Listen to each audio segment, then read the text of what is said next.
We are live. Which one you get on? We don't know about it. You can look at that one if you want. Or this one? That's just recording. Oh, okay, cool. So this one and this one? Okay. So yeah, you could just look at that one. What the fuck you mean, big dog?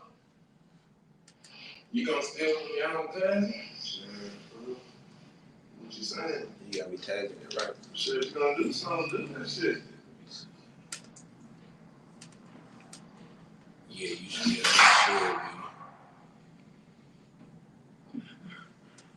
That's what you get.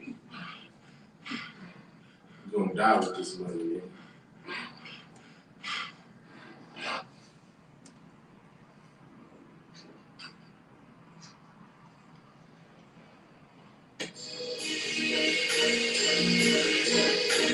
Did it say you on that tab on this?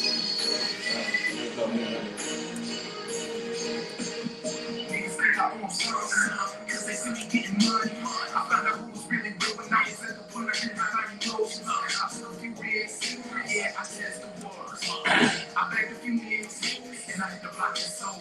That's good, man. That's a good structure. Y'all act like all these hoes. Can't trust nobody these days. I'm a legend, let's get in this place. I'm in the way of my freaking chains, and I'm aiming at the word brain. You don't talk about nobody feelings. Don't be surprised by the book. It's probably something you had started. I'm not the type of 32 minutes ago. you got prices on the edge. I ain't fucking with you. If I hear you fake, I ain't fucking with you. I'm all gas, you all brakes, I ain't fucking with you. I don't really make mistakes, I ain't fucking with you. They ain't saying nothing. I see it's live on my shit, but I'm trying. On your, you on your Facebook? Yeah. It's on my This Facebook. is what is on your Facebook for me. It ain't showing nothing about going on. See? That's that. I don't know if it's maybe it's on videos. No. I don't know. Alright, I'm about to get it.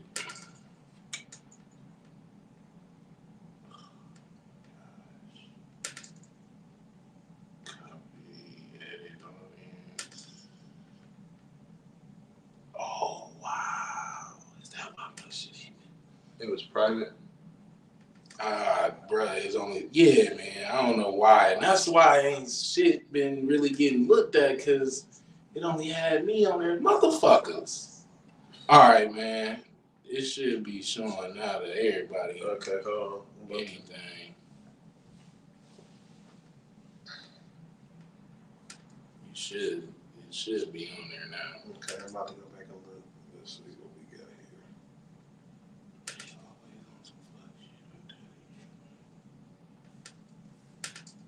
here. Okay. You see it? I see it, yeah. This whole time, every time I'm doing a live video, I'm like, motherfucker, it ain't too many people looking at this shit. It'll be one person hop on, two people. Are you able You to got the captions on and everything. Oh yeah, we on there. Okay.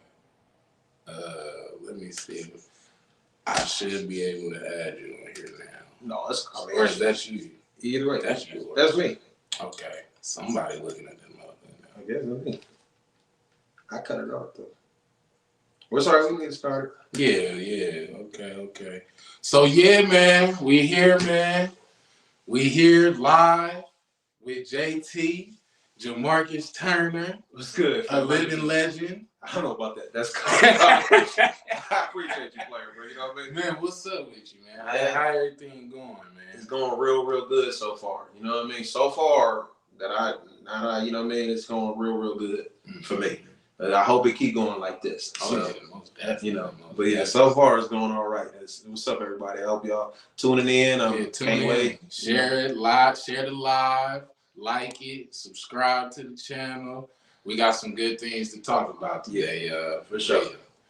So we since we got you on the Cartel of Comedy podcast, man, why don't you tell the people about yourself? Tell them where you from. Let them know All right. about Well, I'm Jamarcus JT Turner. I'm a writer and a comedian. I'm from Fort Wayne, Indiana.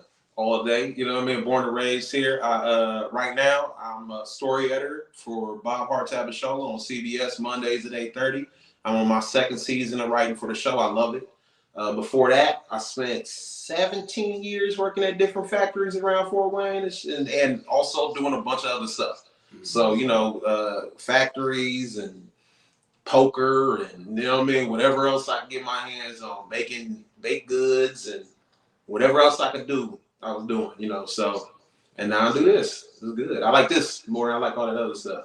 Okay, that's what's up. I see. So you said you not living here right now, right? No, I live here too, man. I'm never gonna leave Fort Wayne, man. I'm not gonna buy a big house in LA or nothing like that when I can. My family's here. My people are here. I got a bunch of siblings, I got a bunch of cousins, I got a bunch of loved ones, people that I care about, I see all the time. So kids, my kids are here. Yeah. And so instead of spending however much I would have had to spend to bring everybody out there, I'm just gonna keep a house here. I'd rather buy a big house here for half as much as it costs me to buy a 1-bedroom house out there. I could buy a house on Old Mill Road or like Sycamore Hill. I could buy a house in Sycamore Hills for less than what it cost me to buy a condo in LA.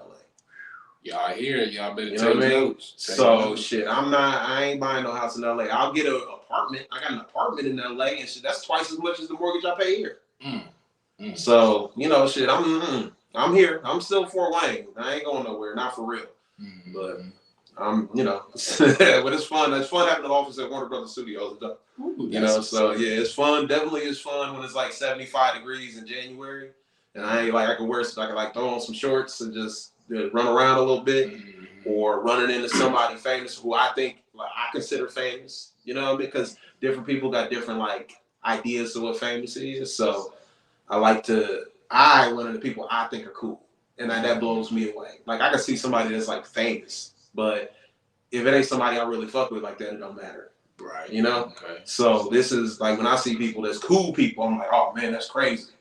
Such and such was at this bar, or something like that. So right, that's what's up. Yeah, I'm from Fort Wayne, man, all day.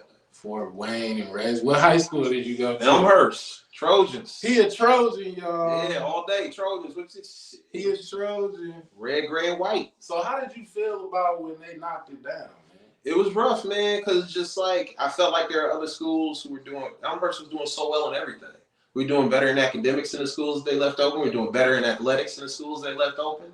We were doing, good stuff with community outreach, stuff with community outreach in the schools that they left open, but it was more of this quarry next door to us wants to buy this school and the city can make some money, so we just gonna go ahead and sell it. There was some stuff wrong with the school. They could have fixed it. Right. But there were newer schools, newer in quotes, because they, was built 40 years ago, 45 years ago, 50 years ago, something like that, still newer than Elmhurst was. So they were just like, it cost us less to knock it down. And they made a little bit of money too. Yeah. So, it'll be like that sometimes. Every time I ride past it, I'll be like, it ain't even shit really going on over there though. No. They'll eventually get to it though. Now they can run the blast all day, every day, all they want to. Before they could only do the quarry stuff like between certain times. It was part of the contract they had with the city because we was in school. Now they can do it whenever they want to. Ain't no school near there no more. Right. So it's a bunch of different factors that went in that. It's a shame, but I love my school. If it's there, if it's not, I'm still a Trojan. I ain't go nowhere else. So that's what's up. That's what's up. Shit, that's cool. Quick stop at op. What I'm saying? Besides that, I ain't go nowhere else. You know what I mean? So that's good. So now you in Hollywood, you writing scripts and all that. You doing a lot of stuff that people wish they could do or are trying to do or don't have that resource to get to doing more that they want to do. First off, I just want to say, what made you just say, forget it, I'm about to chase my dream. I'm not about to hold back nothing or let nobody hold me back. I'm a decision maker, and I trust my instincts, right? And I think as a person, I think yourself, your inner self will tell you what's the right thing to do, what the wrong thing to do is, what the right move to do. It might be a scary move. It might be something that make you nervous, but it probably ain't the wrong thing to do. It's just gonna be the hard thing to do. And sometimes it's just easier picking the easy route. Yeah. You know what I mean? Like I put it like this. I got the opportunity I got because I did a blind submission, a writer's packet to a TV show that was looking for writers, right? It was looking all over the country for writers, and it was going to be blind submissions. So wherever you was from or whatever you was doing, you know what I mean? You could send in a packet, and they don't know if you got an agent or a manager. They don't know if you live in LA or if you live in Fort Wayne, Indiana, and you building plastic tanks at a factory. They don't know that. All they know is the writing. So I could have just not submitted the packet. It was a bunch of people that just didn't submit a packet. It was everybody on Twitter knew about it. And a bunch of people just didn't put one in because, for what? I put in. I ain't got nothing else going on. Why not? I can do this job and do that. Shoot, if I want to get stuff out there, if I want to get eyes on her, if I just want exercise, look at it as exercise. I like going to the gym.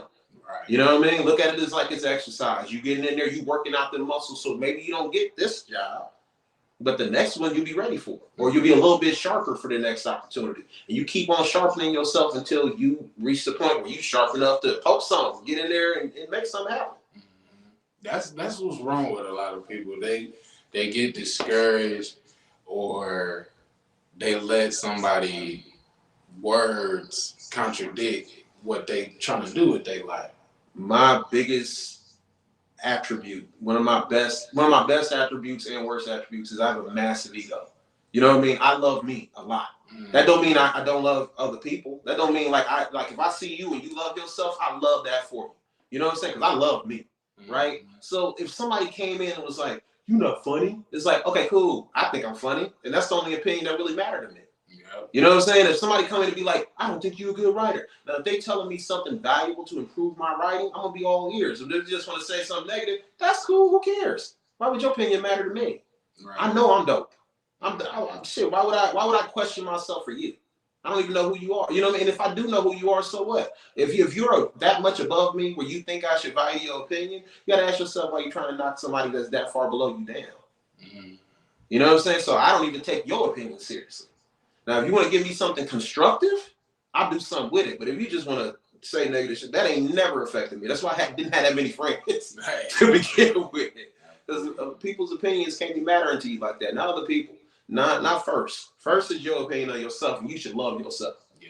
You know what I mean? And if you're not loving yourself, do something that is lovable. Make yourself lovable. You know what I mean? Get your life to the point where you go like, yeah, now that's the kind of life I want to live. I'm happy with that. I love that for him. Yeah. Even if it's just taking care of your family. Even if it's just like, you know what, I do really good. I'm really good at making these parts at this factory. Whatever it is. As long as you fuck with it, it's cool. That's real. Get your notepad.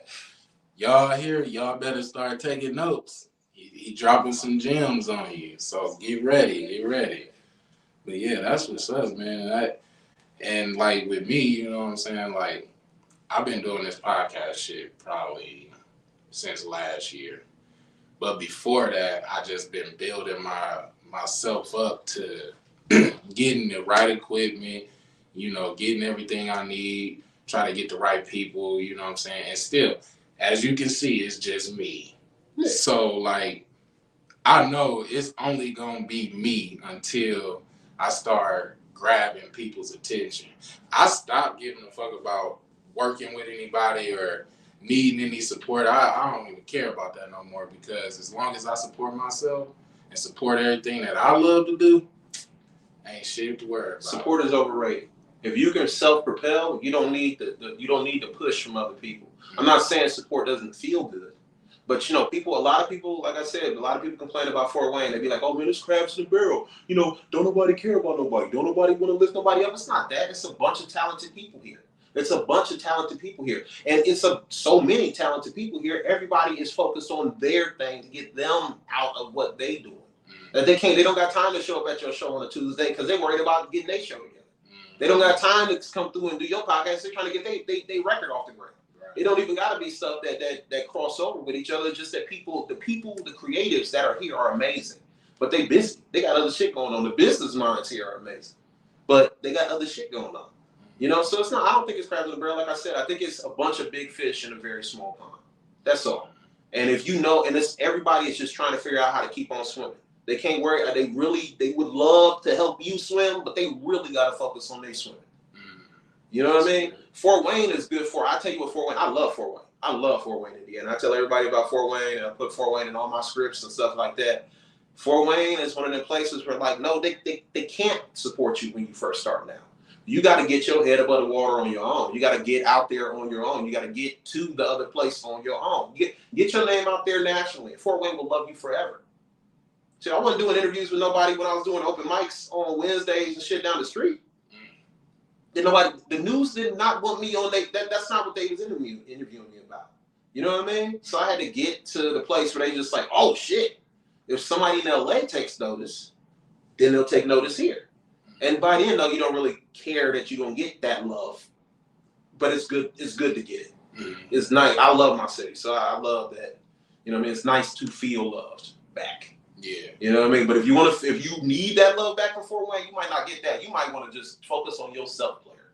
Because that's Fort Wayne ain't gonna give it to you, big dog. That ain't how it works. Straight up. That's real. That's real. I fuck with that because at this point in my life, I'm like, you know what? The work gonna speak for itself. The work gonna speak for itself. The grind gonna speak for itself. Just put my all into what I love to do and not worry about what's going on out there or worry about who I can do this with and that.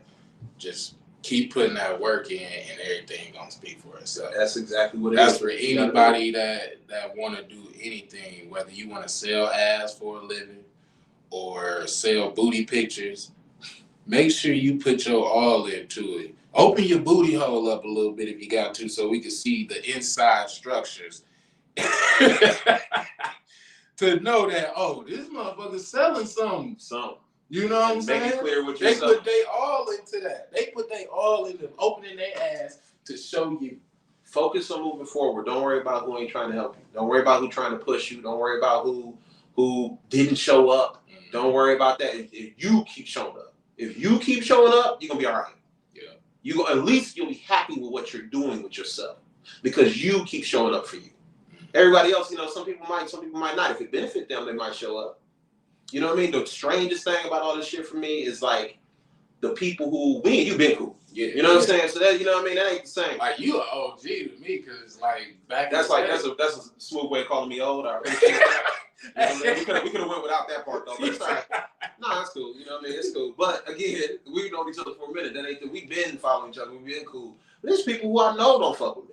Who never, ever, ever fuck with me. Ain't never since elementary school or middle school or high school and none of that fuck with me. And then they saw my name on TV and all of a sudden it's like, my boy. It's like, come on, man. I got friends requests from people who openly don't fuck with me. And just like, why are you want to be my friend now? You just want to watch to see what I'm up to? I ain't up to nothing. I'm the same dusty nigga that was down there fucking playing poker. It's just less dust. It's still the same dude though. It's not no different. And he did not forget. You know what I'm saying? He don't fuck with you, so you know what I'm saying? Just keep on not fucking with him, for real. Right. Just stay on that path you started on when you didn't fuck with me before. I was this dope when I was poor. To me. You know what I'm saying? That's all that matters. So if you wasn't fucking with me then, don't fuck with me now. That's real. That's real. I like that. Gotta keep that mentality, man. Gotta keep that same energy too. So yeah, man. So now you in Hollywood, you doing all this, man. I know you done been around a lot of people, you done seen a lot more. So like being in Hollywood, can you give a little advice, like on what to look for, what to expect when you don't even have to be a writer. It's just about going to somewhere that's bigger, faster, and more different, more opportunities as into, becoming something great. Have a plan. Have a plan and then stick to it. Okay, if your plan is to go out there, then flesh out the plan. What parts of that how do you get out there? Don't just, I'm gonna go out there and then I'm gonna get something. No. Have a plan. Who you gonna talk to? Who you gonna run with? What shows you gonna do? Where you gonna go? Who are the people that's gonna, because you get out there, it's a bunch of people willing to help you spend your money to put on the show. It's a bunch of people willing to show up. You better have something to show them. Be good at your craft. First and foremost, work on your craft. First and foremost, be so good. I didn't get on because they saw me and it was like, man, that dude looks a little fun. I wonder what his script looked like. No, they saw the script first. And they was like, I gotta meet this person who wrote this. Have your work be so good, they want to talk to you. Have your work be so dope, they gotta go, oh man, who is this? Where he at? What he up to? Oh man, we got to get with him. We got to talk to him. And then when they meet you, be exactly who you were. When they read whatever they read in there, be that person. I was this person. I wore this same chain when I met with top executives at studios, and made a joke about it too because they went to Yale. You know what I'm saying? And that's what I do though. I'm not gonna be bothered in any room I'm in. Every single room I've ever been in my whole life I'm in. It was out that barbershop, I was me. If I was, you know what I mean, if I was playing poker, I was me. If I was in these factories, I was me. And when I'm on stage, I'm me. And when I'm in these writers' rooms, I'm me. You don't have to change yourself for them. Just be dope. Be dope. Work on your craft. Be so good at it, they gotta fuck with it. Don't tell yourself it's good. Learn how to take feedback from people, even if it feels negative. Learn how to filter that shit out. I had a football coach standing on my stomach, talking about my mama while I was crying, doing leg lifts. If you ain't gonna do that, you're not gonna hurt my feelings. So go ahead and say whatever you got to say to criticize. I'm gonna dilute that shit and find the jewels that I need in there, and I'm gonna leave the rest of that behind. But learn how to take constructive criticism and fix your stuff. And take what they say, even if it feels negative. Take what they say and try to fix it. Because sometimes what we do with our art is period. Because this is what this is. Whether it's creating music or podcasts or entertainment or writing, whatever it is, it's art, right? When you're an artist, you're sensitive about your shit. That's inherent in all of us. The problem with that, though, if you're going to be sensitive, then you're not going to get a lot done. Because you're not going to project nothing forward. How you going to be sensitive about this? How you going to get better at this if you can't take a criticism? That means you think your product was perfect right out the gate. Right. That's just impossible. The script that got me hired was 54 pages. Somebody told me you got to get down to 33. I had to cut shit I loved in the script. I was just like, damn it, you know what? Let me see what it looked like. And I took that criticism. And I looked at it and I was like, oh, this is better. And when I sent it out, I got them phone calls. I got that email. I got to go up to my boss' office at the factory and be like, hey, actually, I ain't going to be here that much longer. Y'all cool as fuck in here. I am not going to be here. I'm going to be here about another 6 weeks. I'm going to see you. So, yeah, just be undeniable, man. Work on your craft and be able to take criticism for it, too. But don't take it to heart. Take it to your art. You know what I mean? Take it to the page. Take it to the mic. Take it to wherever. Work on it. See it. Just try it. Try what they told you was off. And see because if it worked better, then they might have been right. Then you got to learn, okay, well, that's something that I'm lacking. Let me fix that. And we all lack something, man. Nothing is perfect. Oh, yeah. Yeah. We don't even live in a perfect world. So exactly. How do you expect to be perfect? That's real. Definitely. You got viewers? Yeah, we got 2. We had 6. Damn, shit. Yeah, I know, man. It's gonna build.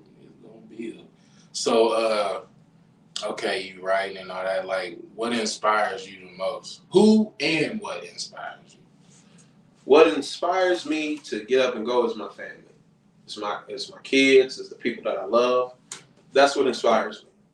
You know what I mean? Mm-hmm. What gets me, what motivates me, is that I have people to take care of. I got mouths to feed. I can't be chilling or sitting back or like, oh, I'll wait on it. I can't wait on nothing. Yeah. You know? The people that inspire, like I look up to very few people, but the people that are dope to me, comedians, you know what I mean? Other comedians, other people who do their thing, been doing their thing, stuff like that. Good joke structure, funny people. I fuck with funny people. I've been telling jokes this whole time. Maybe everybody didn't think they was funny, but I've been telling jokes all the time, my whole life. Even when, you know what I mean, maybe we didn't just got in a fight. I'm still going, you know what I mean, crack a little joke. Like, yeah, there you go. You didn't think that was funny? Like, yeah, you know, shit. If you're funny, I'm going to be like, oh, I fuck with you. Right. And if you're not funny, I'm going to be like, oh, man, that's a shame. Because that's all I need. I don't need nothing else. I got everything else covered. So. All right, so. You ever thought about giving up? Nah. I mean, because it's giving up writing isn't my life. You see what I'm saying? Mm-hmm. I don't make nothing my life. You know, if it's not my family or the people that I love, then it's not about giving up. I might switch gears. I might go to something else. I've done a bunch of different stuff. I had a lawn service. I worked in factories. I did, I was gonna open a CBD shop before this took off. You know, on the south side, I was working towards that. Like you just keep on going, keep on moving, keep on trying something different. Like it's about having an outlet for my creativity. I need to do something. So if I'm gonna do something, and I done found two things I can do. I can keep writing. They don't gotta keep paying me, but I can keep writing forever. Mm-hmm. I can do stand up as long as I live. They might not laugh, but I can keep doing stand up forever. So I always have an outlet for my art now. You know what I mean? It's always going to be a place for me to do it. It's always going to be a place for me to put it. And as long as you're getting it out, and if you work on it and keep getting better at it and you care, mm-hmm. then people gonna take notice. People gonna fuck with it. Maybe it's gonna be a small group of people. Shit, you got rappers who cater to very, very, very few people and they stay making their money. Tech Nine got a bunch of fans, man, but he don't got like Drake fans. It's Drake fans don't know who the fuck Tech Nine is, but you know what though? Tech Nine make money every time he drop an album. You know why? Because the people who fuck with him. J. Cole. Everybody know who J. Cole is, but everybody don't go buy that J. Cole album. But it's okay though, because the million people who fuck with J. Cole go buy that album. Mm-hmm. So, and that's because he's true to himself. He's true to his craft. He's gonna always have money in his pocket. He's true to who he is, and he created an outlet for that art, and he puts it out. And he found his audience. You keep getting it out there, you're gonna find an audience for your art. Whatever it is. That's real, yeah, because everybody got a talent. Everybody got a gift. It's just up to you to find out what you really great at. Because you got people out here, everybody want to be a barber. Everybody want to sell hair or do hair. That's cool. But if you don't really love to do it, what are you really look here, I'm not here to slander barbers because my barber knocked me out. You know what I mean? I don't know what he talking about. Shout out to Sean. Good looking out, Sean, man. I appreciate you, baby. But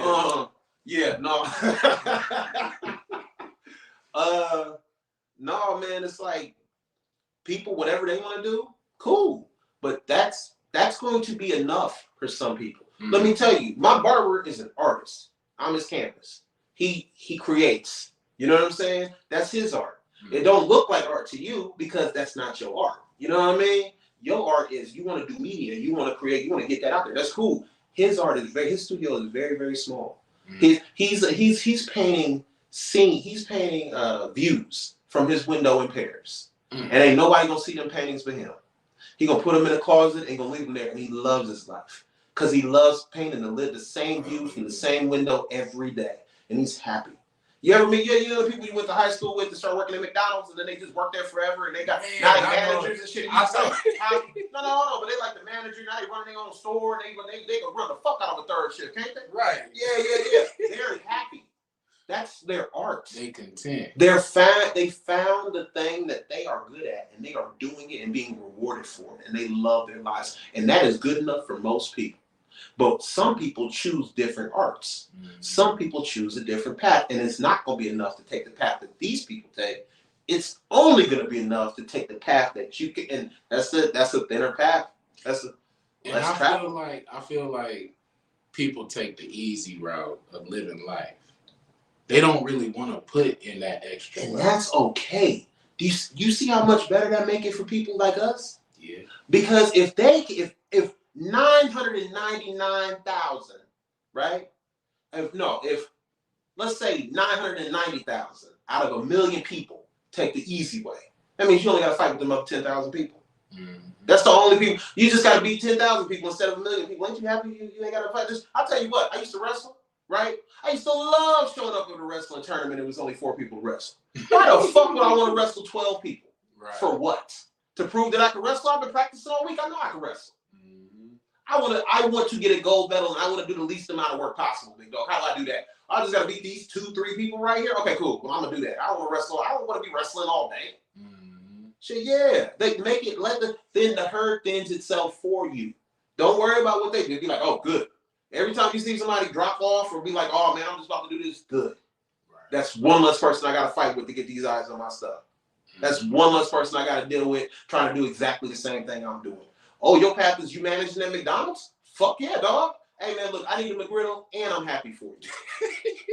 That scarf looks amazing. I see you got a new badge. Man, you got some diamonds. I didn't let him grow a beard? Oh, you must be a real big dog. For real. Straight up. Yeah, I see it now, man. Cause like I be looking at some of the people that I grew up with. Some of them, you know, doing great for themselves. Some of them in the middle, and then some of them down bad. You know, I done seen people that's homeless that I grew up with, went to school with. I'm like, damn, man, what path did you take? You look, you can stop and you can watch them. I watch them, but I watch them for material, and not like to make fun of them. I'm talking about material for my writing. I might look at that person and I can tell I know how that person started. I know where they at now. I can create a whole story in between them 2 times of what happened with them. You know what I mean? I can think about it when I get home and I can write it down. I can create a little platform and this is where you went wrong and this is where you fucked up at. That'll help me. But if you watch too long, man, it's 2 people standing there at the garbage can. Yep. You see what I'm saying? Don't be watching too long. You get a glance, take it in, assess what's going on. Like, wow, that's fucked up, but it'd be like that sometimes. And go home and write about it. Right. Go home straight up. That's what I do. Hey, I kind of be on that same shit, man, because it's like I could sit here and write about a person's whole lifestyle, and it could be true, and it might not. But shit, some of that in there is kind of true, you know. But that's the mind of having great, you know, writer skills and just really thinking about them other people's stories. The thing about that is, I do not take too long to think about that shit for a few reasons. Number one reason is, I mean, we all were one decision away from being somewhere else. That's what we got to realize. We was all one bad decision this way, or one bad decision that way, or this fall in a certain way, or that bullet flying a different direction, or the one friend slipping a certain way. You not seeing a car coming the wrong time. And you in a completely different situation than you would have been in your whole life. It's all about like them little moments, man. Them little happenstances, dog. Like, and if you focus on that shit too long, you'll be like, oh shit, I would have been dead. Oh, I would have died. Oh, if he would have caught up with me with that gun, he would have shot me. I'd be dead right now. Oh shit, if he would have had a gun that day instead of just catching him something, he would have shot me. I'd be dead. If they would have had, if the police would have found me doing this, I'd be dead right now. You know what I mean? Like, that's the shit that I think about. I think about the path that I took and the choice that just by chance and luck that I'm sitting here talking about the thing that I'm talking about right now. Straight up, because it was not good decisions. Because I am not a great decision maker. At least I wasn't. Not for the better part of my life, for sure. So I made a bunch of bad decisions. Shit, and I ain't done making them. Yeah, you gonna make some. Yeah, exactly. Hopefully, they're not the kind of bad decisions that sink a career. Hopefully, they're not the type of bad decisions that, you know, leave you bankrupt. Right. Hopefully, they're not the kind of bad decisions that leave you homeless. Hopefully, you insulate yourself with enough good decisions that when you make one bad one, you only fall a little bit. Yeah. You only drop a little bit. You ever see a rapper who ain't had a hit in about 20 years? You ever see Ja Rule, right? No shade to Ja Rule at all. No shade. Ja Rule was my jam. Man, look, what would I be without you? All that shit is my jam. But he ain't had a hit since 2003, right? Okay, so it's been a good, smooth 20 years for Ja, but Ja Rule ain't broke. Yeah, he got money. Exactly. He made sure he had hits. Listen, even when he was done. Ja Rule reached a level. This is all about reaching levels, reaching a new level in your life, right? Ja Rule was at this place. Then he made it to this place. Then he made it to this place. And he fell, but the only way to fall is just down to this place. He can't fall all the way back down to where I'm at. Right. That's impossible. He's insulated himself with enough good decisions where he ain't gonna be at the top no more, but he damn sure ain't never gonna touch the bottom again. And it's just about never touching the bottom again. For me, it felt like I was standing still in them factories for all them times. I'm standing there, I'm having philosophical conversations with people who don't give a fuck about that. Just because I'm just trying to talk to anybody. I read all the time, I watch TV all the time, I listen to podcasts constantly. So it's like I take in a bunch of information, I learn every single day. And when you ain't got nobody to talk to about that shit or nothing like that, that shit drive me crazy. But I ain't never fallen back down to that. That's what I don't want to do. So when I said I felt like I was standing still in the factories, it was real. I felt inert. And now I feel like I'm rolling. So as long as I'm still rolling, I don't care what I'm doing or where I'm going, as long as I'm still moving. The only thing I don't want to do is sit still again. That's it. At a point in time, I was stagnant. That's what it is. Like I had fell into a slight depression, but I knew that I had to get out of that shit quick and fast in a hurry, because if I stay too deep in it, I'm going to say fuck everything and not handle what I need to handle. And I had to snap out of it real quick, because I thought about, if I just stopped doing what I'm doing, I'm going to be just like everybody out here that don't have nothing going for themselves. I don't want to be another statistic. I don't want to be somebody who was looked at, because I still hear it today. Everybody be like, man, Kilo, you should have been in the NFL, all this shit. Yeah, I probably could have. But that wasn't even what I wanted, because at that time, I didn't have the real support that I needed. You know, I had to go on college visits by myself and shit like that. And like in my mind, I knew football really wasn't what I wanted to do. It was only used to protect myself. I knew I could go out there and hit some niggas and couldn't get in trouble. So fuck it, let's do it.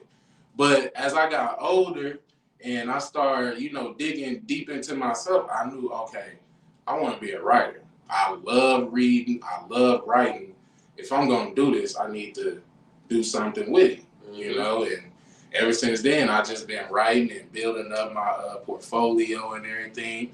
And that's why I hopped on this podcast, so I could get my voice out there. Because, when you sitting around talking with people and y'all talking about some deep shit, you be like, damn, we should record this. That's how it is with me all the time. Even when I'm by myself. If you wasn't here right now, I'll be set up just like this, talking to myself as if you were here. I answer my own questions. I ask myself the questions. You know what I'm saying? So, like, I knew when I was younger, like, it was a different path for me. And I knew I had to take some desperate measures and really change what I was doing, change the people who I was around. Just, you know what I'm saying? So I could get on the right track and get where I need to go with this shit. I have very similar experiences as far as I go. I'm older. But imagine that you are the funniest person at your high school. You make your friends laugh all day, every day. Your friends say, "Oh man, you gotta be a comedian. Oh man, you gotta be, man. You gonna be on Comic View." And you like, "Yeah, man, I'm gonna do this. I'm gonna do this theater thing. But then I'm just gonna, when I turn 18, I'm just gonna leave. I'm gonna go to school for a little bit. But then I'm just gonna go to Hollywood, man." That's what I told myself. I was telling my friends, "Man, I'm gonna be on TV by the time I'm 19. I'm gonna be doing comedy on TV by the time I'm 19. I already got it set. I know it." Because I knew what I wanted to do. And then I started having kids. I started working in factories and shit. I was doing this, doing that, looking up. I didn't do that stuff. Instead, I was just the funniest person at my factory. And you know what I hated being? The funniest person at a fucking factory. I hate it. I hate that shit. I wanted to really tell jokes. I wanted to really be a real comedian. I watched documentaries about comedians. I was feeding myself what I needed to do, but I just couldn't pull the trigger, wouldn't pull the trigger. Right. My little brother, Jimmy, love you, Jimmy. Jimmy passed away in October of 2021. October of 2020. He passed away October of 2020. And I had promised him if he found me an open mic, I would do it. I was like, "Hey, man, look." He was like, "Man, you," because we would just write jokes together, tell jokes. And no reason, I had never done stand-up. I was 36. I had never even done stand-up. And he was like, "Oh, no. I was like, man, look, you find an open mic, I'll go to it." He was like, "All right, bet." Never found one. He died in his sleep. You know what I mean? October 2020, a week after he died in his sleep, I saw a flyer for an open mic for comedy. I started going. I never stopped going. And I ain't never stopped going. I'm never going to stop again. Ever. And that's just, you know what I mean? So that's just it. Like, it's about, what your path is. You know it in your heart. If your path is managing at McDonald's, people, that's why they're so happy. That's where that contentment comes from. It looks like giving up to people who don't want to do that. But I promise you, it's just somebody who found what they like to do and they're good at, and they doing it and they're happy with their life. Maybe I was happy with my life. It wasn't like I was unhappy with life, because my only thing I ever wanted to do is take care of my family, and I was doing that. Now I get to do it just a little bit better, but I was doing that. So if I got to work 60 hours in a factory a week, or if I got to do this, or if I got to do that, or if I got to hustle a little bit on the side, or play poker, or whatever the fuck I got to do, I'm going to do it. Right. Because at the end of the day, what I'm really doing is taking care of my family. That's all I've ever wanted to do, is take care of the people that I love. You know, so if I can do that, and there's very, very few people I fuck with, so it makes it even better. Right. Shout out to my cousin Simone, I love her. You know what I'm saying? She'll probably watch this later. But That's cool. Yeah, that's my cousin Moni. I love my cousin. So you know what I mean? Like she supported when I was wearing stained sweatpants, just hanging out, just talking shit. She supported because she just like, oh man, it's good. I showed her the first copy of the script that got me hired. She was like, oh yeah, I want to see this get made, and not because you're my cousin, just because I want to see this get made. That's love. Yeah, that's real shit. Real love. Yeah. Real love. Real. You know, you don't need that, but knowing now that I could take care of him, I could do nice things for my cousin that who loved me and did nice things for me for no reason. I love that. I love that I can do that. It makes me very, very happy. And when you see them people at McDonald's, that McDonald's shit, I'm not ragging on McDonald's. I love McDonald's. I'm just saying, when you see them people on that shit that they just cool, they just like, God damn, why are you so happy? You a shift manager, man. Yeah.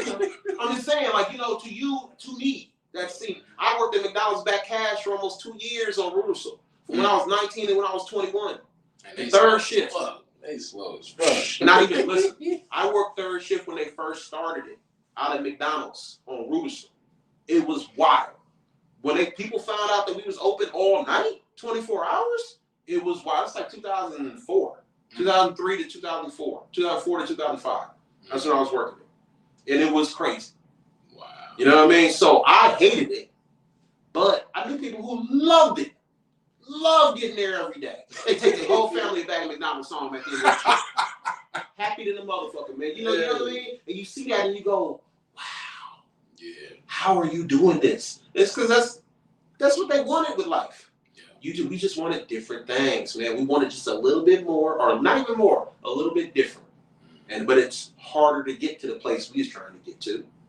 You know, shit. And it ain't easy being a shift manager at McDonald's. Nah, it ain't. Get the count wrong. They treat you like you fucked up the dope. Yeah, be like, hold on, wait a minute. Hold on now. Right, no. Hold up. This shit looking These French fries a little off. Right. Where the salt at? No, we had 2 cases of nugget sauce. Somebody in here pinching. Right. Lock the doors. Rama come in there with a bat. It's ugly, dog. No. The ghetto. Yeah. Boy. That's real, man. You know, because there's a lot of people out here who chasing their dreams right now. It's a lot of people who stagnant. It's a lot of people who are already at where they want to be in life. You know, it's just about you sticking to what you love to do, staying on it. Not worrying about nobody or anything, letting nothing affect you. Just do it. But be able to take some criticism. Yeah. Be able, and I'm not talking about don't be realistic. I'm not talking about be realistic or some shit. If I was realistic, there's no way. I'm not 30. What was I? 37. I was 37 when I got my job that I'm at now. If there's no way I thought I was gonna be doing that when I was 27. There's no way, because it wasn't even a thought in my head that I'd be in that place, because I had spent 10 years doing the other thing already. I had spent 10 years doing all kind of other shit before I got to the point where I didn't think that was coming, but I stayed open to it. So you got to be able to take criticism too, but also, don't take that shit to heart, because, some people there's people trying to be rappers and they 40. You know what I'm saying? And they be like, well, 2 Chainz. I'm just like, yeah, 2 Chainz. He been out here, though. I get it, but exactly, he didn't have deals since he was 20-something. Yeah. He just didn't get on until he was 37. Like that, where you knew who he was. He was Titty Boy at DTP, yeah. And see, that's what's wrong with a lot of people. They think, oh, he just got on. No, he been trying to get on. Yeah. He just had to take different routes. And he was doing the real work to do it. Mm-hmm. He wasn't sitting at home complaining about not being on. He was like, this show don't work, then this will work. Oh, this label didn't work, then this label will work. This ain't work, then this ain't work. He was constantly moving, constantly trying, constantly knocking on them doors. What he wasn't doing is making one thing and be like, it's perfect. I don't know why y'all don't fuck with it. Right. This is ridiculous. I'm the dopest rapper you ever heard of. And ain't nobody listening to it. Well, you got 36 tracks there, player. You got 19 interludes. Maybe we don't need all those. Mm-hmm. Maybe you're not as funny in between these songs as you think. Maybe you should have somebody else make your beats. Let's take some real, constructive criticism. Let's see what happens. Let's see what happens when you make somebody that's not your cousin make your beats. Right. Let's go. Let's do your shit. If some people want to throw shows. That's how producers happen. Producers want to throw a show. Shit, I don't want to throw a show. I want to put on a show. I want to give you a good show. I don't want to be the person doing the paperwork and the logistics and making flyers and finding a venue. And I did that shit last year for my show at the Arts United Theater, which, by the way, great venue. Shout out to the Arts United Theater. I fuck with y'all heavy. But that was hard. I did it almost all of it by myself. I had help from Kenta Dowdell. Thank God that's my dude out there. I had help from my comedian friends, Alex Deacon. You know what I mean? I had help from, Lynette Thomas. One of my comedian friends. I had help. AM Too Funny. AM. I started at Dreamers. The flyer I was talking about was at Dreamers Hookah Lounge over on Calhoun. And every Wednesday night, I'd be in that motherfucker doing. And he would let me do almost unlimited minutes. It's just really me and him doing the comedy. And it's because he got it in to do comedy. And he's like, I need a place to do comedy, and I want other people to do comedy with me. And otherwise, I'd never see that flyer. And I'm probably not doing stand-up right now. I don't know what I'm doing. Probably still, I'm still writing, but I'm probably not doing like I'm doing now in stand-up. Being in that room with a bunch of people who don't give a fuck about the jokes I'm telling, you know how funny you gotta be to get somebody attention when they just came out to smoke and drink and you are talking instead of them hearing like some music to clap their butt cheeks to. Yeah, it's a real difficult time in there, dog. It's a real dry, silent time in there sometimes. So you got to step that shit up. It puts you in it put me in a pressure cooker. It makes you a better comic being in that situation over and over and over again. Because you're gonna be like, shit. Let somebody be going over this podcast every single day, every single week, and picking it apart every single week. Eventually you're gonna get better at it. I hope y'all is. Yeah. Like and subscribe. Go to the YouTube channel. Watch them all. Let me know. I tell everybody, man. Give me your feedback. Give me your best opinion. Because at the end of the day, you're not going to hurt my feelings. You only going to make me think, okay, maybe I could work on that. And if I feel like I don't need to work on it, I probably won't. But I'm not going to get mad if you... Yeah, ask 2 more people. That's what I like to do. Somebody tell me something, I ask 2 more people, what you think about this? Not like it was my idea, just like, what you think about this? They go, well, because see, sometimes people don't want to criticize. Your friends and family, the people who love you, they don't want to really pick you apart like that because they love you. They just want to support you. Even if they're not showing up. Then you go, why don't you show up for the shows? Maybe you're a bad rapper. Maybe that's why they're not showing up for the shows. They don't want to tell you that, though, because they love you. But maybe you're a bad rapper. Or maybe the songs just ain't working. Or maybe you think that you reinventing structure and story. The first script I wrote, I sat down, I was like, I'm about to reinvent how they do scripts. See, I ain't going to do it how everybody else do it. I'm going to do it different. Turns out that shit don't work when you do it different. You need structure. You need stuff like that in place. And I had to have somebody tell me it has to have a structure here, big dog. You got a lot of story. You don't have any plot. You know what I mean? It's a lot of story. What's the plot? Why? Why are you telling me this story? Why are you starting it here? Why are you starting it there? Why are you telling this story to me? It took somebody telling me that for me to be like, oh shit, you're right. Because see, otherwise it doesn't make any sense. And if it don't make no sense and you're not willing to take that criticism, you're just going to keep on not making sense to people, man. I want to translate my shit. I want to remain true to myself while still being able to translate it so well you understand exactly what I was trying to say. That's what it is. That's real. I like that. Because having a plot and having a theme, you want to know what you're reading about or what you watching, anything. Because like when I'm watching movies, some shit be so basic. I'm already looking at how this shit going. I'm like, okay, I already know what's about to happen. Yeah, because plots are basic.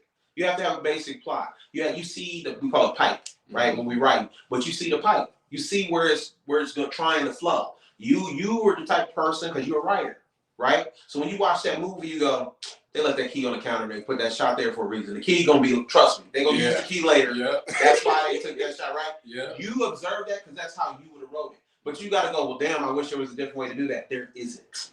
Because see, there's the other 99 percentile has no fucking idea they're gonna use that key, even though you mentioned it earlier. Unless you go, here go the key that unlocks that door. So I'm telling you, that's the truth.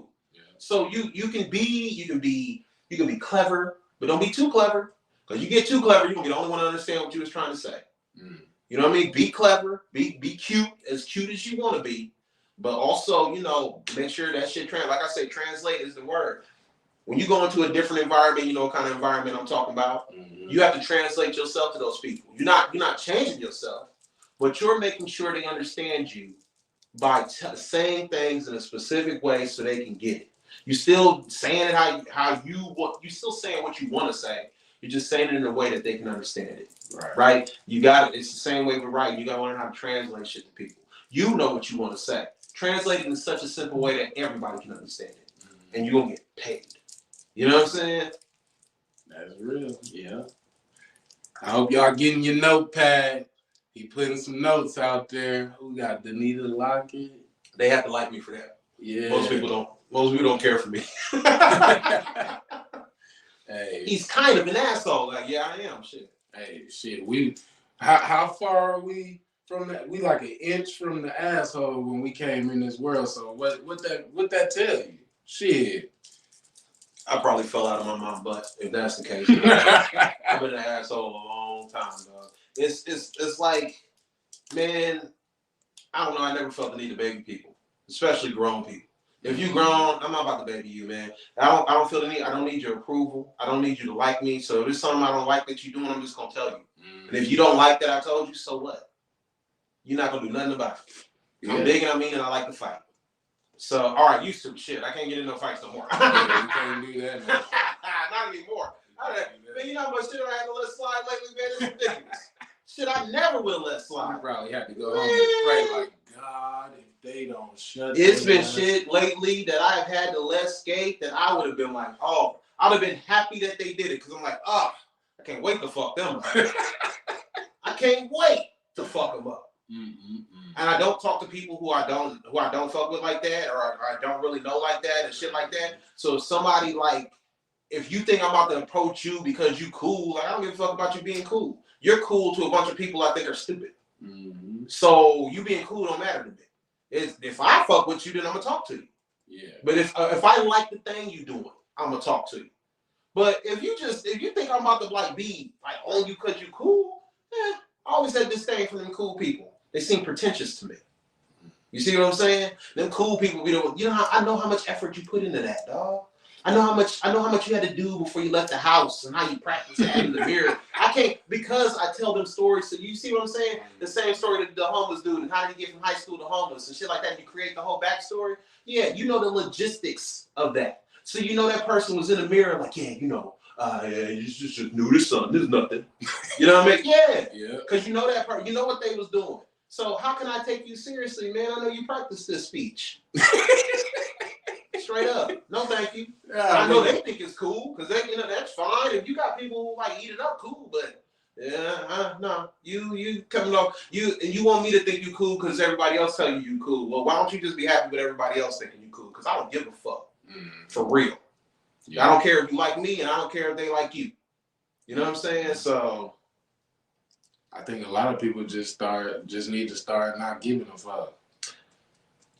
That's harder to do, man, because I observing it, people need the approval of other people. Self-validation I have found is so rare. Like I said, one of my worst, and best attributes is that I have a massive, massive ego. I love me so much. You know what I'm saying? That I self-validate. If I think it's cool, it's cool. If people don't like that, I wore this or I did that, or okay, I thought it was. That's why I put it on. So what? If you don't like it, that's cool. I don't really give a fuck. Your opinion would have to matter to me, and I've taken a close enough look at you where I can understand why would your opinion matter to me. You do what everybody else doing. You doing it just a little bit sooner, but you're doing what everybody else doing. What difference does it make if you like me? Yeah, what difference does it make if you approve of me? I don't care nothing about your approval. And you know what though? People don't really like that shit. Don't seek other people's approval and see how quickly they be like, man, why ain't he trying to get me to think he cool? Because I don't give a fuck if you think I'm cool. That's why. I don't care nothing about you thinking I'm cool. That ain't what moved me. What moved me is feeding these kids. Exactly. So, but you gonna put some money in my pocket? Exactly. So what difference does it make if you think I'm cool or not? I can't cash in cool points for money. That ain't how it works. So, and they can keep that cool shit, dog. I ain't never been worried about it. I had cool friends in high school, but I was never the cool one. Right. You know what I'm saying? I played sports, and I was doing, you know what I mean? I was funny, and I hung out with the right people and shit, and it was cool as fuck. But I'm saying they was cool. Yeah. And they hung out with me because they fuck with me. They saw the vision. You know, they still do, man. I still got homeboys from high school. But shit, everybody else, I don't care if you don't like me. What difference does it make? You shouldn't care if I like you. Why would I matter? I don't matter. That's ridiculous. Mm-hmm. It'd be grown people. Like, Yeah. when I see somebody like overextending themselves to jump in a whip that they really can't afford, so that they can impress other people who are in whips that they can't really afford, just so they can feel approved. It makes me so sad for them. Cause it's just like, you willing to go broke so that other people think you cool. It'd be men a lot. Yeah. It'd be a lot of men. Men go out of their way to try to make themselves look cool for other men. Yeah. And it's just like, dog, you don't have to do that, man. I've been a sweatpants dude for a long time. I did very well with women. You know why? Because I get haircuts and I wash my ass and I wear nice cologne. So it don't matter that I got on a t-shirt and sweatpants, man. It just don't matter. Real shit. I make sure that I got a couple pair of clean shoes, and I throw on the same sweatpants I had on before and a nice little t-shirt from Target, and I put a little chain on that motherfucker. Hey, Target got some nice. Target got some shit. I'm mad that I even said it out loud on this podcast. We give you some game. I shouldn't even said that. I'm glad I ain't gonna drop the other ones because I already know. I already know. Yeah, I ain't gonna say nothing, but I done found new plugs though now that I'm in LA, because I go out to Universal City and I go ransack the city. Them studio shops, oh, they got the dopest t-shirts and they exclusives. So you go out to like Universal City, you got all the DC and Marvel like stuff right there, custom like exclusive shirts. You go over to I work at Warner Brothers, so every now and then I go down to the shop. Man, I got this nasty Bazinga hoodie. You just gotta know how to like wear them, like just throw them on. But I'm wearing t-shirts and sweats and jeans and sweats and Jordans and t-shirts forever. I never switched up my style. I've been dressing the same. My oldest daughter, about to turn 18, and she having her open house. She about to graduate from high school, right? She about to graduate from high school, and she wants her theme of her open house to be the early 2000s, right? That's what they doing now. They doing early 2000s party where they like put jerseys on and shit like that. I got jerseys already. I got a hardwood Kobe that I bought a month ago to go to a Laker game in. I'm set. Don't worry about it. I never switched it up. The only difference is the t-shirt ain't 5X no more. Dang. That's it. T-shirt ain't down to my knees no more. But besides that, I've been dressing exactly the same this whole time. Yeah. You know, shit. It's just about like you self-approve. You self do that. And then you ain't worried about everybody else. Like I find it sad when I see dudes doing that, man. I find it sad when I see people. It just make me sad. I know a lot of men that don't even have their own crib, but you got a cool car, you know what I'm saying? And you dress fresh, but nigga, where your clothes at? Do you even got somewhere to eat? These dudes be hobos, dog, and when they be hobosexuals. You know what I mean? That's not a term I came up with. That's from the internet. But it'd be a dude who he taking money from the girl he live with now, exactly, to give to the girl he gonna be living with, to make her think he got money. So she let him live with her just to find out that when he get there, he ain't gonna be paying no bills. And instead, he be taking the money that he get from her and then he give it to the next one, so that when by the time she figures out he's a bum, he got a new place to go. Like that's straight up. Like that's what happened. Yeah, he's like, I'm gonna come over here, I'm gonna throw this dick on her real quick, I'm gonna leave her with $300. Yeah, meanwhile his girl just gave him $300. You know what I mean? He ride around in a car that's in his girl's name.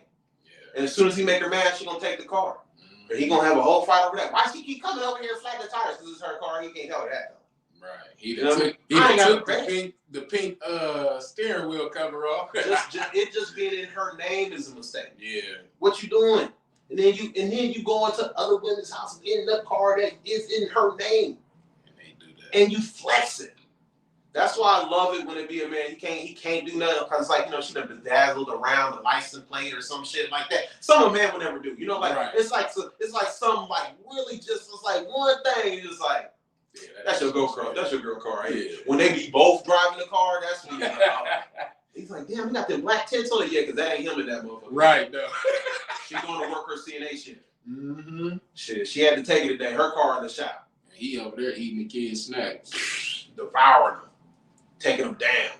Ain't leaving nothing on the table.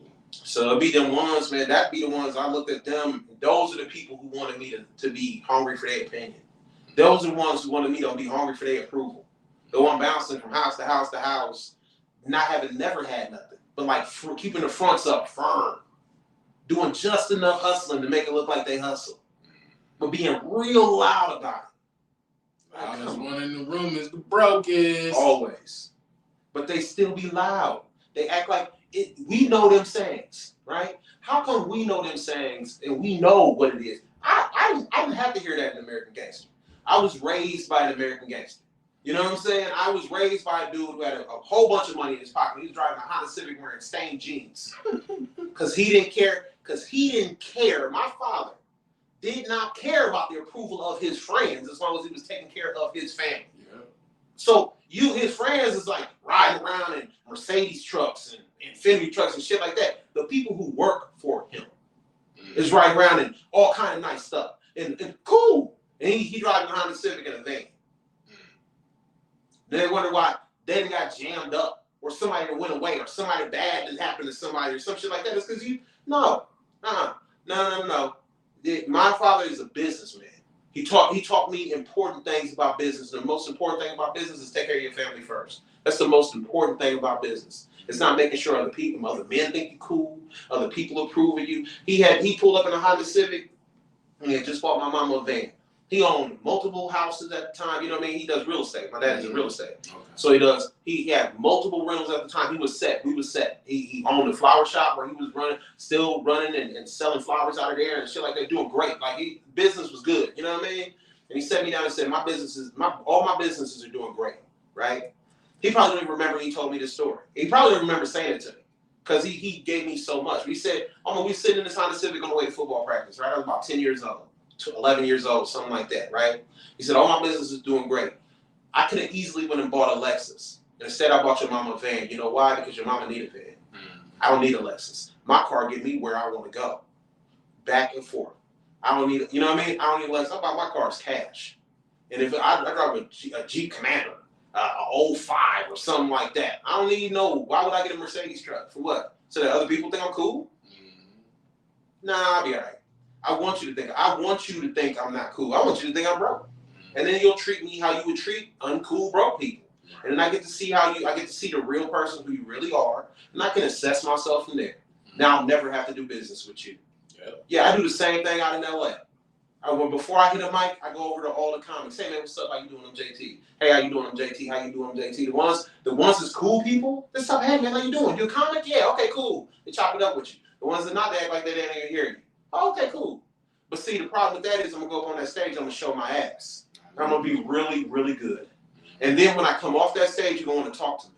But now I know who you really are, though. So now I know to keep you at arm's length, don't I? Because you only really was going to fuck with me now that you know I'm funny. That's not good enough for me. So you just got to, man, you just self-approve yourself. That's all you got to do. You self-propel. Don't worry about everybody else. Don't worry about that shit. Like I said, man, other people's approval don't matter. That shit does not matter. Not to me, it don't. It just never has. I watched my dad never seek another man's approval. I was just like, that's how I want to be when I grow up. Yeah. Straight up. That's how I want to be right there. Is that kind of man right there. That never has ever been like, oh man, I gotta go over here because such and such will be over there and I want to show him my new whip. No. Cool, man. He's the one that they would bring the new car to and be like, cool, man. Cool. Good for you. Mm-hmm. That's it. Yeah. Great job, man. Hey, man. Hey, great. I know when it's already got disdain for them people because he's just like, come on, man. You wasting your money. I know how you really feel about him because he's talked to me like, you don't want to be that kind of guy. You want to be the kind of person, you don't be loud.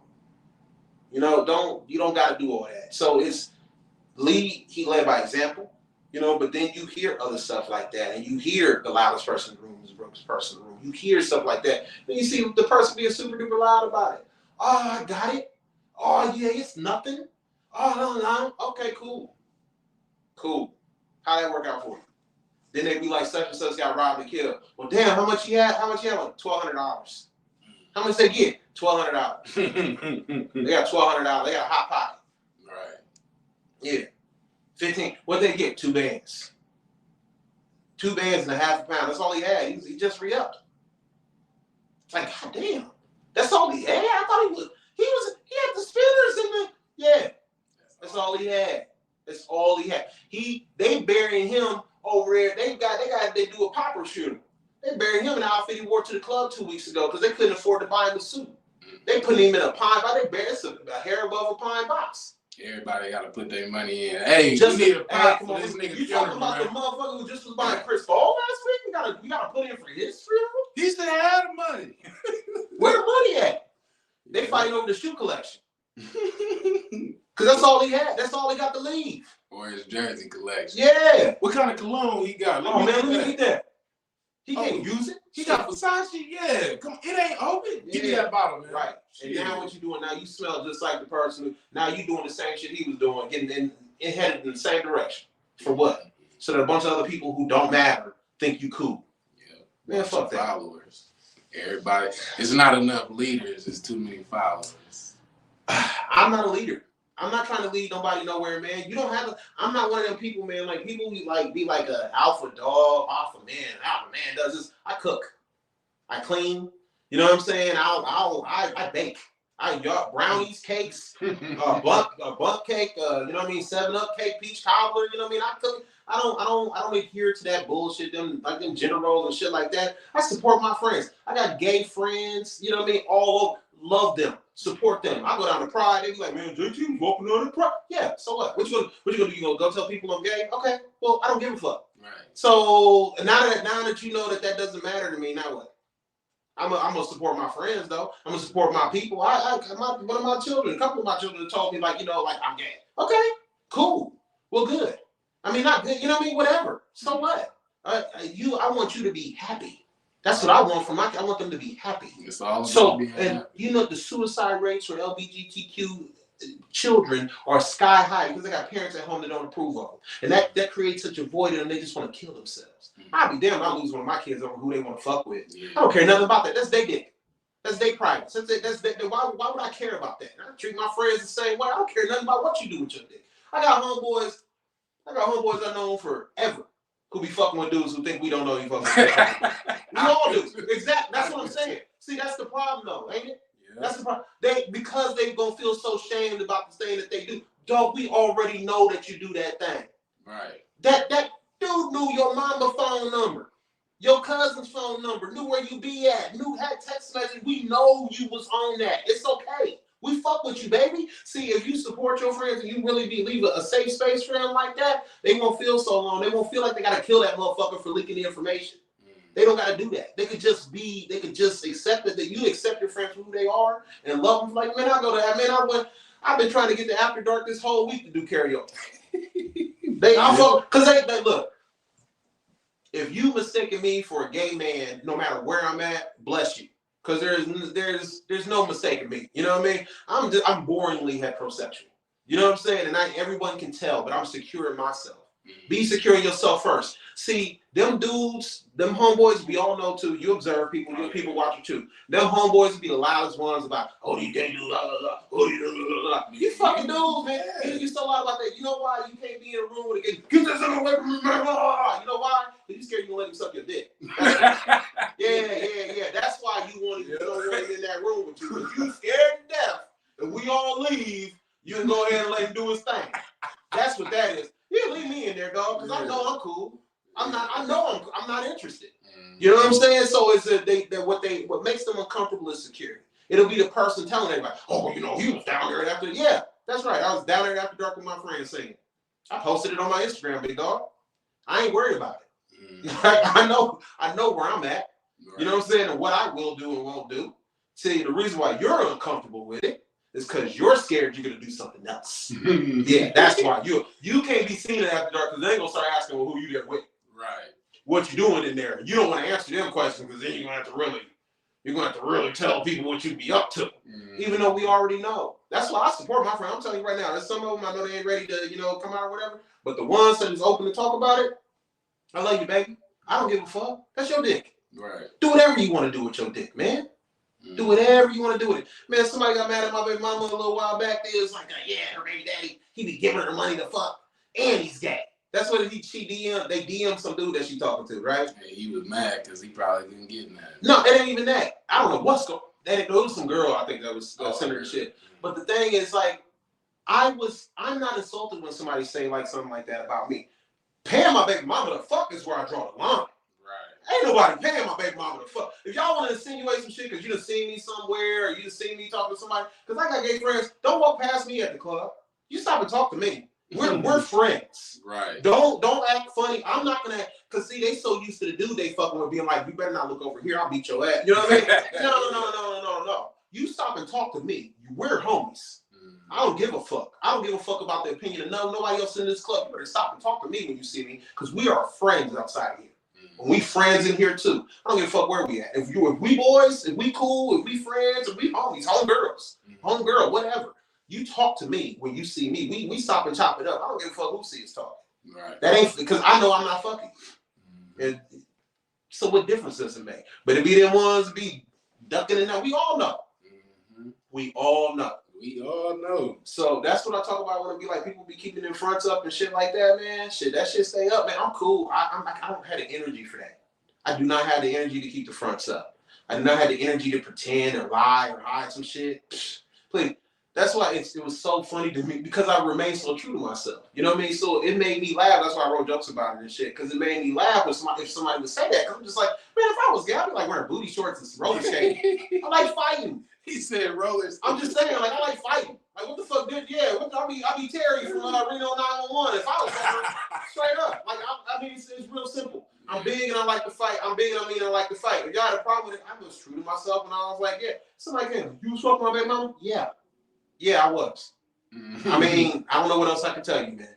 Right. Like, I ain't never been in no conflict with no man over no woman, because guess what? That means I'm assuming that she don't have any agency of her own. She can't make her own decisions. She's her own person. If I'm gonna get mad at somebody, I'm gonna get mad at her. Right. I'm not gonna get mad at you, man. She let you fuck. She let you. Y'all said, you know how long it took you to get that pussy? You was DMing and talking and all that. She let that happen. Why would I get mad at you? Because you knew that was my. So what? She knew she was too. Right. So I don't know. I've never understood that. When dudes get mad at me, it's like, come on, man. I mean, I'll come fine. I mean, we can come talk about it if you want to. But obviously, she hasn't told you I'll beat your ass. Right. So you should ask her if you want me to come over here and talk to you about this, because she's probably gonna be like, you don't want him to come over here. Not for real, for real. You think you do, till he come over here. You don't want that.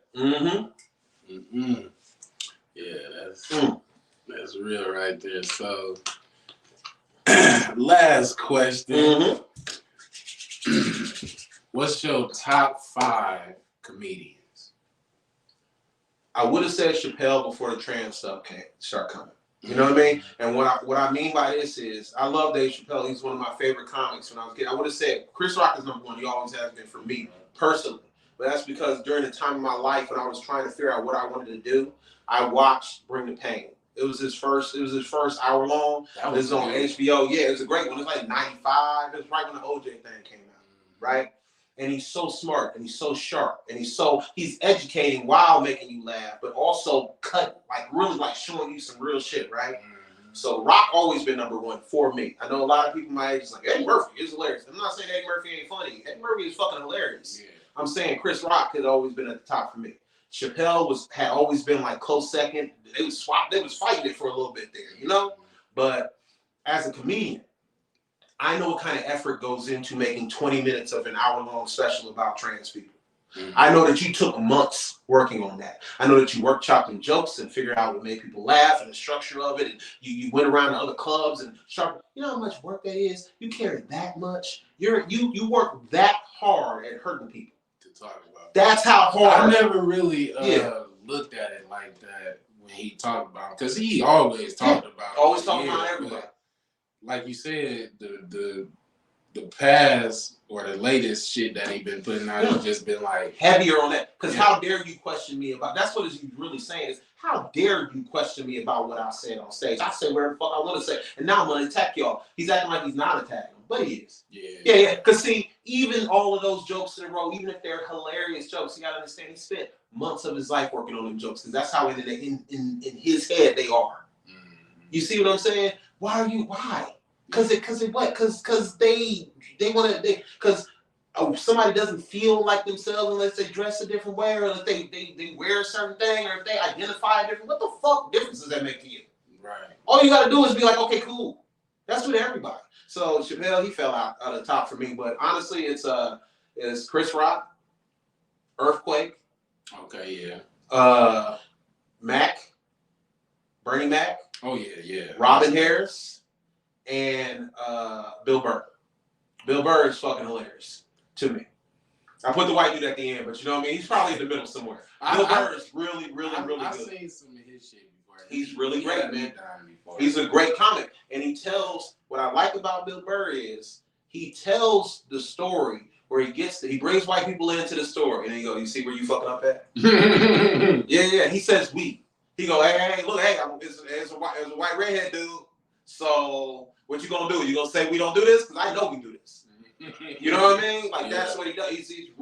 He's sharp. He talks about race and sex and sexism and all that shit, but he presents it in such a way that you think that you're being welcomed in. The bad people who got the bad thoughts, they think they're being welcomed into the conversation, and they get to feel stupid at the end when they become the punchline. They thought that the trans people was gonna be punchline. They thought that black people were gonna be a punchline. They thought that women were gonna be a punchline. It's like, no, it's you. It's you being stupid. See, I showed you how dumb you are because you walked with me this whole way. I was holding your hand, telling you this joke, and you thought it was gonna be the end was gonna be us agreeing, like, yeah, buddy, yeah, and it's not. It's the other way. So Bill Burr, man, he's a brilliant comic. Gina, oh, you know what? No, I'm sorry, Gina Yashere, my boss, and this is an amazing international comic. I wish more American comics knew of her. They should watch her specials on Netflix. You're gonna have to. Netflix. And look, Gina Yashere, she's a British Black Nigerian woman, right? Gay British Black Nigerian woman, and she's amazing. Her joke structure, if you really want to start doing stand up, her joke structure is perfect. You can hang in it. Like I said, you got to have plot and story. Her joke structure is the plot, right? You can hang any story on that, any premise you done came up with, any funny joke that you done came up with. Look at the structure of her jokes, and you can hang a joke on that because her plot is bulletproof, so rock solid. I wish more people was on her like that. She's on a comedian special on Netflix. She got like 3 specials on Netflix, and I think she's about to come out with another one. I'm not gonna say what the name of it is, but took a chance on me, hired me when I was coming off the street. I was a factory worker, and brought me in there. And just by the grace of God, she was one of my favorite comedians already, and I was familiar with her work because it's so brilliant. If you're a comic, like you really are a comic, you're going to look at everything.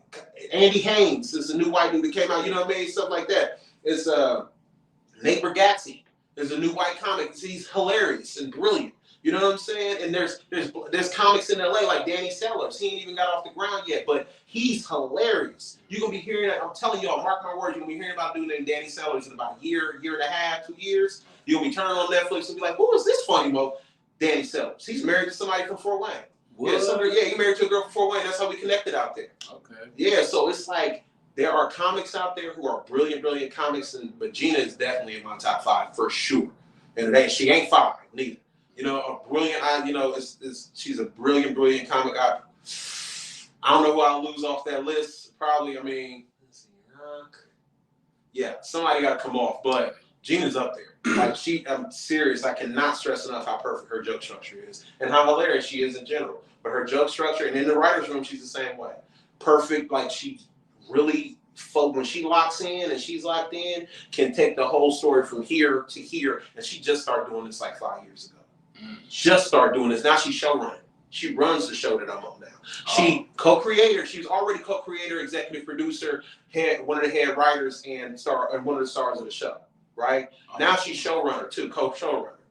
Yeah. You're talking about the one on Kimmy with the glasses. Yeah. What? Yes. That's who Gina Yashere is. And see, that's the thing. She's not even recognizable to American audiences like that, but she does stadiums in London. You know what I'm saying? She's done Dubai. She's traveled the whole world. She's an internationally recognized, beloved comic. And America is the only place in the world that's just too slow to catch her. She's so smart, she's so sharp, and it's so punchy. We just really don't. We didn't catch on like that. But Gina is brilliant, brilliant comic. Check her out more than. Absolutely. That's what's up. Okay. Didn't even know that. See? Yeah. That's cool. And you would be like, well, why ain't she the star of the show? Because she's smart enough to know that shit. The funny sidekick is the one that's gonna be there forever and make the bread, man. She is it's calculated. Brilliant woman. One of the most brilliant people I've ever met in my life. And one of the most she acts hard, but is also one of the most loving, caring, open, wants to help everybody, wants to work with everybody, wants to bring her people up, wants to lift her people up. Shit, they was looking for somebody like me, and they found me. She saw me in the room. She's got locks. You know how many? You know how many writers room left today on devices? Maybe so many people don't even give me an opportunity just because I look the way I look and I dress the way I dress and I insist on having these tattoos and shit like that. It's a bunch of people who wouldn't hire me. She like, I got tattoos too. I got my shit pierced too. She had 2 gold chains on, 3 gold chains on. We talk. It's like, what's up? I was like, what's up? You know what I mean? Like, yeah, that's right. When you recognize that, it don't gotta be. That's the best part of another thing. That's the best part about being black, is because we can recognize each other. I didn't know I thought it was just American. Like you're American. You're in the room. You go, that you feel that connection. Nah, everywhere. And everywhere, all over the world, because she from London, and we can all be in the same room and give each other the same look, and motherfucker, you know exactly what it is. So, yeah. So Jeannie Yashere, hilarious international comic. Check her out whenever you get a chance, because you're gonna laugh. She's just fucking funny, man. Just fucking funny, man. And that's what it's about being funny. So hopefully I'm funny for a long time, because I want to keep on feeding these kids. I know that's right. Straight up. Are they gonna be looking at you like, hey, you better start pick it up? They don't think I'm funny anyway. Right. You need to start telling some more jokes. What the fuck is you doing, man? Well, help me write some of these jokes. Go wash them dishes. And if you talk back, I'm gonna whoop your ass. I don't care if you're 25. No, I'm big on softy. They know I ain't gonna do shit. That's the problem. Yeah, my kids know this. They the only people in the whole world. I'm just like, man, you know what I would do to people in the street if they talk to me like this? Man. What is you doing? You ain't gonna do shit. Like, you know what I mean? They don't care nothing about that. Because they like, man, you ain't gonna do nothing. They know I'm not gonna do nothing. But anybody else in the whole world, I'll be like, I'll beat your ass. Yeah. Like, straight up. I'll beat your ass in here. Oh, I'll beat your ass in the middle of this Coles. What's up? You bump me one more time. Right. I'm gonna smack you open hand in the face. But the kids though, they know I ain't gonna do shit. I mean, my kids thought I was pussy until every single one of my kids thought I was a pussy until we got out, till we're somewhere and somebody tried me and I had to check the shit out of them. And they go, why they scared of this thing? He ain't gonna do nothing. He ain't gonna do nothing. Look, I push you. I smack this. Y'all don't even know what y'all doing. And my kids don't give a fuck. It's just they don't understand they're the only people in the whole world who can do that. Mm-hmm. So yeah. That's real. That's real. So yeah, man. I think we went over the time. Good. Shit, but that's great though, shit. Because you put out a lot of knowledge. You know what I'm saying? And this for anybody who wants to write or wants to act or anything. But it's about getting yourself out there, getting noticed, doing the work, putting the work in, and staying consistent. Stay consistent. Also, stay open to other people, man. Don't come into rooms being an asshole. Don't come into rooms trying to be negative, trying to run some shit, or trying to boss up some shit, or trying to tell people what to do. Come in open. Come in ready to receive. People. You know who people hire? Especially with writing on TV shows and shit, right? They hire people they feel like they're gonna be cool with hanging out with. They're gonna be cool hanging out with for years, because that's how long y'all might be hanging out. Right. Spending 9 hours a day together. Do they want to spend 9 hours? It don't matter how brilliant you are. If they don't want to spend 9 hours a day with you because you're an asshole. You know what I mean? Have talent. Definitely have talent to back that shit up. But be a good person. It costs you $0 to be a good person, dog. Be a good person. You'll be all right. You ain't gotta be great. You ain't gotta be nice all the time, but be a good person though, dog, because it will pay off in the long run. Before you know who somebody is, be like, I fuck with you. If they got good energy, that's all they need to matter. Yeah, I'm big on energy, man. Don't come into rooms like, not you ain't got on the right belt. Not you don't got, look at these. It might be the wrong person you say that to, man. It might be the wrong, and not on some they might smoke you type shit, just on some you might not get a job next time you need a job type shit. You don't know, and in Hollywood, you don't know if the person that you're above this week is going to be your boss next year. Or could be this week, this person that you've been above, like, look at this little peon ass motherfucker. Don't give me a coffee. Don't worry about it. That person could be a showrunner next year. And then when they're looking for people to put in the writer's room, no, not him, he a dick. Don't be like that. Don't do it. You don't have to. There's no reason to. Just be a good person. I appreciate you having me on too, dog. Like real shit. Oh yeah, most definitely. Yeah, always. I'm glad you came through, man. and put some of that good knowledge out there. Cause boy, I needed that. You know what I'm saying? And doing this shit, you know, repeatedly and just keeping it going, man. I'm really about to see some evolvement. I'm about to go hard on some things, man, because you just lit a fire up in me that make me want to just go harder. Do it. That's all you gotta do. Just go do it, man. Do it. Be open to doing it. Be open to new people. Talk to them people. You know, also, you know, evaluate your circle. Sometimes you gotta cut negativity out your circle, man, no matter how close they are to you. Like real shit. No matter how close. It's people who have been in my heart who I've had to cut off because they're just negative. You can't have that around you. You can't have that negativity, no matter who it is, because you be like, no, that's my boy. No, but every time you're doing something, they say a little something. They got a little something to say. They got a little, you know, it's cool, but you know, you like, that's my boy. No, that negativity is getting into you. You gotta leave that. You gotta leave them negative. As soon as I left negative people behind, my life started going in a whole different direction. As soon as somebody showed me they was negative, I just cut them off. My life, whole different direction in positivity. Whole different direction in my life because I learned how to cut them negative people out. I go, no matter who it is. It could be your mama, it could be your cousins, it could be your uncle, it could be your siblings, whoever it is. If they're bringing constant negativity to your life, not they had a gripe one time with you, not y'all had beef one time. I'm talking about constant sniping little negative shit. It's right in your inner circle. So I'm not talking about the people who aren't way away. I'm talking about the people right here in your reach. Sending you that negativity constantly, man, that shit will hurt you in the long run. Don't let them. Love them. I love them still, but they just can't be around me. Right. Because you be around me and then you're going to bring that negativity to me and my life go right back to the way it was. I can't have that. Yep. Most definitely. Cannot have it. That's important. Keeping the right people around you, and it's what you feed yourself mentally too. So that right there is very important. That's what's up. So yeah, man. I hope y'all had a good session today, man. Feel free to reach out, like, share, subscribe. Go to the YouTube channel, The Cartel of Comedy. Go to JT Comedy page. Yeah, JT Comedy Official on Instagram and TikTok and JTComedyOfficial.com online. That'll take you to all that stuff. And Mr. Marcus 260 on Twitter, just because, you know, that's where I really got started. So Mr. Marcus 260 on Twitter, JT Comedy Official on everything else. All right, man. Peace out. Love.